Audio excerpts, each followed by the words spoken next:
Hey folks, it's Dr. Brenda, a financial coach, sociologist, full-time RVer, traveling the country with my 3 cats, coming at you today from an RV park in San Antonio, Texas.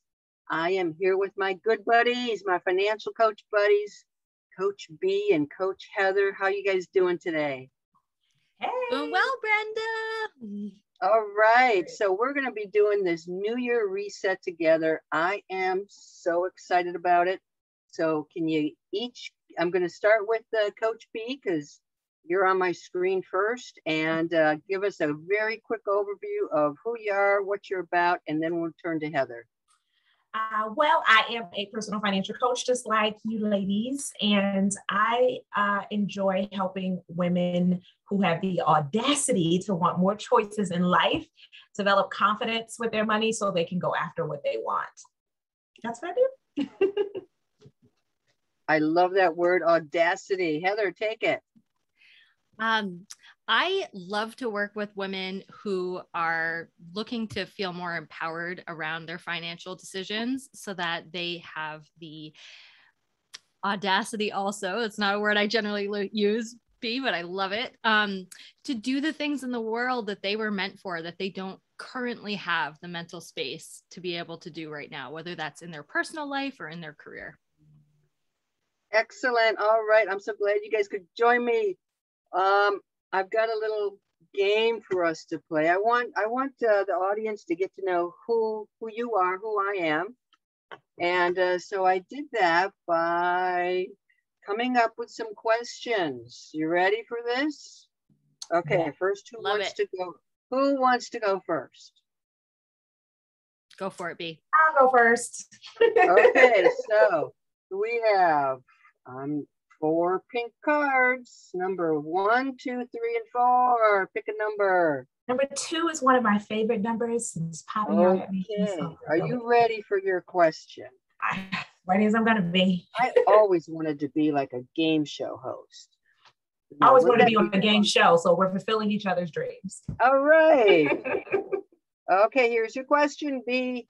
If you could go back in time and give yourself advice, what would it be?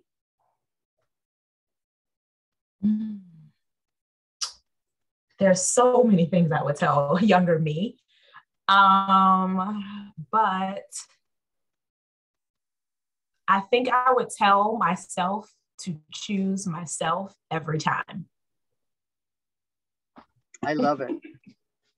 I think a lot of times I chose what I think my parents wanted me to do, or my family wanted me to do, or what society expected me to do, or relationships, or school counselors, or just anyone else but what I really wanted. And I think I would tell myself to choose me. That's what I would tell myself. That is very, very good advice. Okay, Heather, you are up. You get 1, 3, or 4. Which number you want? I'm an Enneagram 1, so I'll go with 1. You're going to do 1. Okay, here's your question. All right, question 1. Haha. Ready? What are your superpowers? Ooh, this is a great one for me. I was just thinking about this today. I would say that my superpower is organization. Definitely. Makes me feel in control, makes me feel more confident. So big time organization, whether it's in my house, with my money, with my schedule, all the things.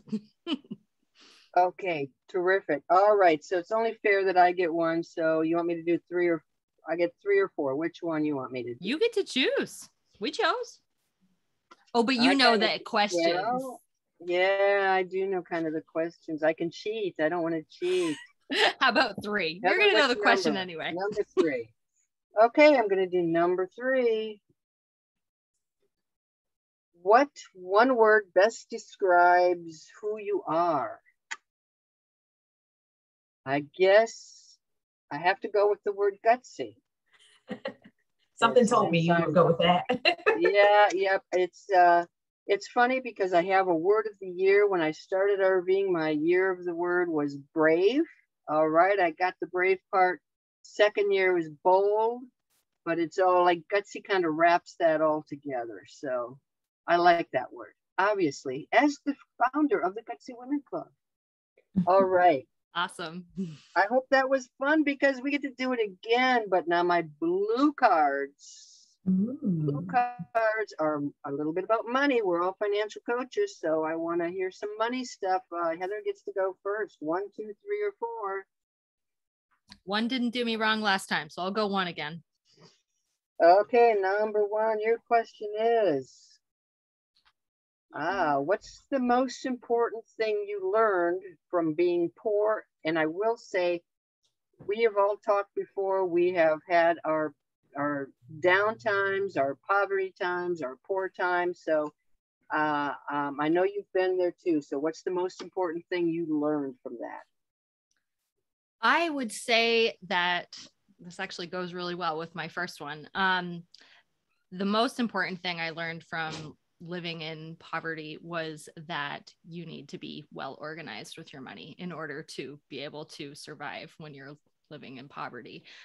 Whether that is knowing what you have at the moment, to being able to plan ahead so that what you have will last throughout the time frame that you need it to last for. So yeah, planning and organizing, and being scrappy, definitely. I like that word. I think all 3 of us probably have that scrappiness background to us. Yep. Yes. Okay. Betty. 2, 3, I'm or 4. jealous. I love Heather's question. And my inner rebel. You want the question too? Okay, take Heather's question and we're gonna add another one to it. Because I do what I want. I'm gutsy, so I'm gonna ask for it. Love it. Okay, Coach B, what'd you learn from being poor? I also, piggybacking off my last answer, is that being poor has taught me that I have the freedom to choose, that when you don't have anything to lose, you start to realize that you really have more choices than you thought. And it's liberating to feel like you can do something different. You don't have to do it this way. I think when I had a great paying job, I was more afraid to do what I really wanted to do because I had a lot to lose, that big income. But when I made less money, it was kind of like, I mean, I'm real close to that right now. Why not try something different? And I think the willingness to try things and to choose different alternatives to create avenues for yourself gives you more security later in life to know that there isn't anything you can't come out of, that you can create. You start to discover your own resourcefulness when you start giving yourself permission to try something new, to choose a new path, to do something different. Well, you know what, you guys, this is both very interesting, and we've got a little bit of a lag and a freeze here. Hopefully this will be picked up okay, because man, I don't think I handled poverty as well as you did. I think the only thing I really learned was resilience. Trust that I can get my ass out of it again. So that's an important lesson too. That is a good lesson. So you didn't get out of your question though. We got 2, 3, or 4 left, Betty. Okay, I'm gonna go with number 3 because I like trying. Okay, number 3. I hope you like this question too. What's the biggest money mistake you made? The biggest money mistake I made was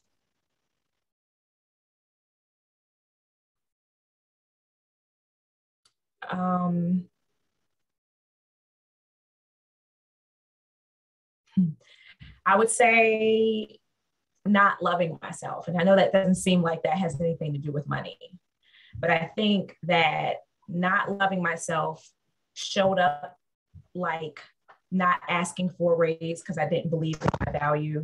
It showed up like overgiving because I was afraid to lose relationships if I didn't give, even when it was giving to my detriment, when I had nothing left. not believing that I was worthy or valuable. And so not trying new things, not stretching myself, and missing out on opportunities for financial growth because I didn't believe that I belonged in the space. So I think not loving myself has cost me the most over time. And it is still something that I'm actively working on every day. I think that that's something that we probably all struggle with a little bit, but I think I struggle with it quite a bit. It cost me a lot financially over the years. That's a really interesting take on that question. Very interesting take. Okay, so tell me which one you want me to do, 2 or 4? Betty? Me again? Oh, no. No. On the spot, Betty. Yeah, no. Lord. To answer. I'm gonna give you 4 because I think that's the one number no one's chosen so far. Okay, number 4. What did you learn about money growing up?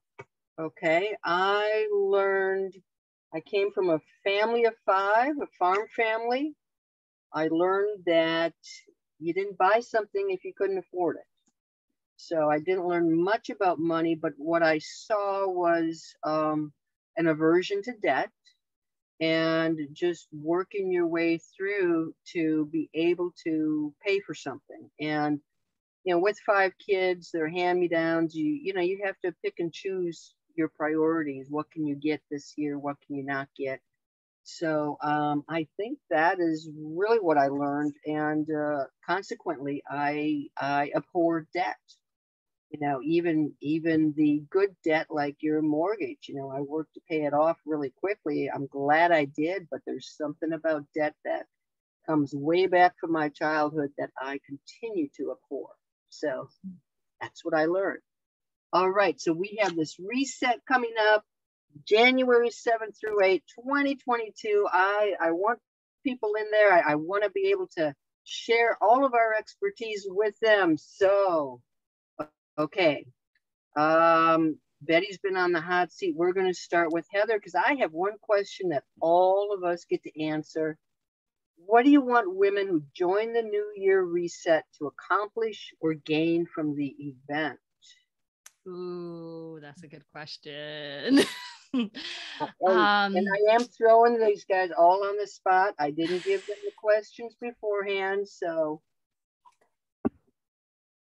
I would say that the biggest thing that I want the women who attend this class to understand is that they have the power to make changes in their lives. So it is about gaining some confidence, getting the clarity that's going to give them the confidence, which will empower them to take those choices and to really like evaluate them for what they could be for their life.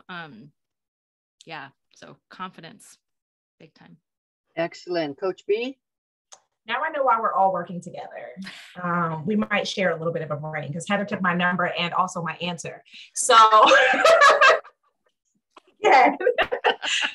But I have to say the same thing is I really want women to come out of this workshop with the confidence they need to take action. That I want them to understand that they are co-creators in whatever they have in life and that they have the ability to envision themselves being successful, to attract what they want for themselves and to acquire it. They just simply need to make the choice to do so. Choosing is a big theme for me. And I think the moment these women realize that they have a choice in the first place, that there's nothing that they can't do. So yeah, confidence. Yeah. Well, I love the word reset. And, you know, you get a fresh year. Every morning's a fresh morning, but there's something about a brand new year and the idea of a reset, because one of the things I really want people to accomplish or to grow from this is to know that they're not alone. You know, that money is a secret in our society. We don't talk about money. And a reset means, okay, you know what? I get a chance to do over, because we have all screwed up our lives in one way or another, and screwed up our money things. And it's like, you know, as a financial coach, and I'm sure you guys have the same philosophy, it doesn't do you a lot of good to go backwards and scold somebody for all of the things that they know they did that was wrong. It's like, this is a reset. We get to start over. So I want people to dream again. I really do. I mean, we start off that first night is dream night, you know, and that to me is it. It's less about money and more about the dreams. It's like, how do you want to spend your life? How do you want your lifestyle to be? Get the money to create joy in your life. So I'm really excited. All right. And that is, any final words, you guys? I'm really excited about this.